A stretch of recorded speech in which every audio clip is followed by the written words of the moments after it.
So today we're looking at Luke chapter 10, verses 25 to 37. We're looking at the parable, the story of the Good Samaritan. Perhaps it's one that's familiar to you.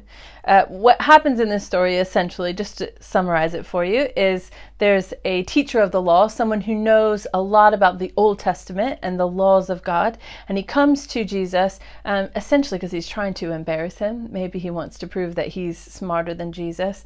And so he asks Jesus a couple of questions. His first question is, what must I do to inherit eternal life? And so Jesus turns it around. He answers a question with a question because he's a clever guy.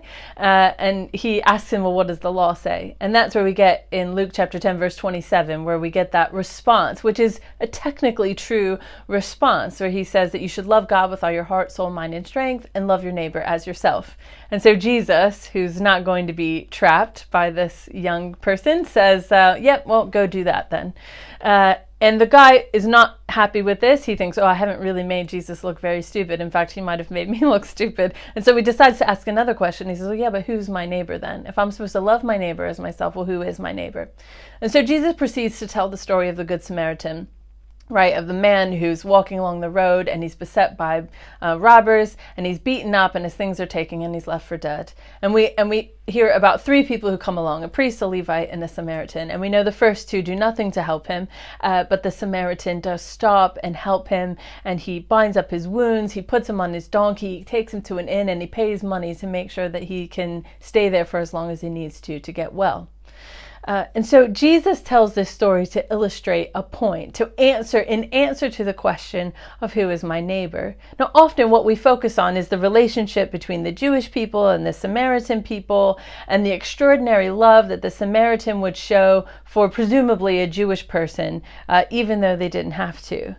But I think what's interesting is not just, that is absolutely a part of it, loving people who might be your enemy or someone that wouldn't be kind to you. All of those things are true.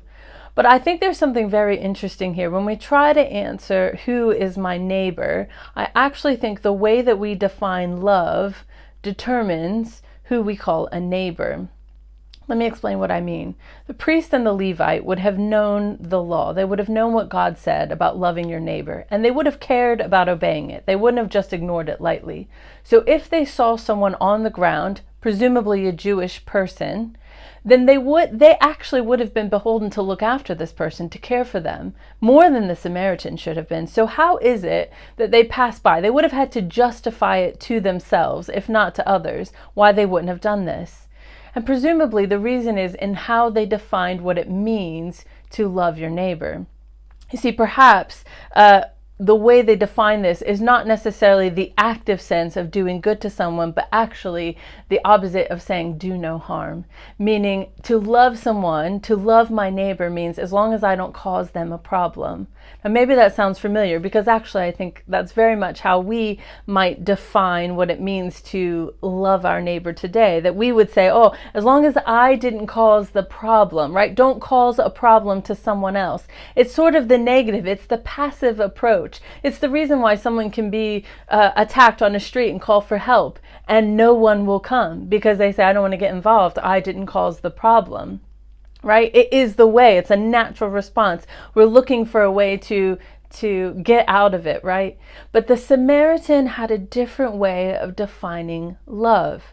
The Samaritan defines love not just as I won't hurt this person, but actively seeking the good. That the Samaritan defines love my neighbor as not just I don't want to do something bad to someone, but actually how can I actively seek to do good to someone?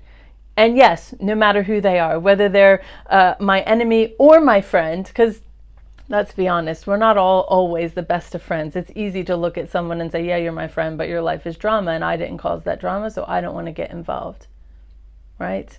But the Samaritan's definition of loving his neighbor was to say, actually, it is my responsibility to get involved, not because I caused the harm, but because it's incumbent upon me to cause the good. It is my responsibility, right? That's why Jesus calls us, in another place, he calls us salt and light, that we're meant to push back the darkness. We're meant to hold back the decay in the world. We're meant to be a part of what brings good to the world, not just avoid doing something bad. So the question, who is my neighbor, has much more to do with how is it that you define love.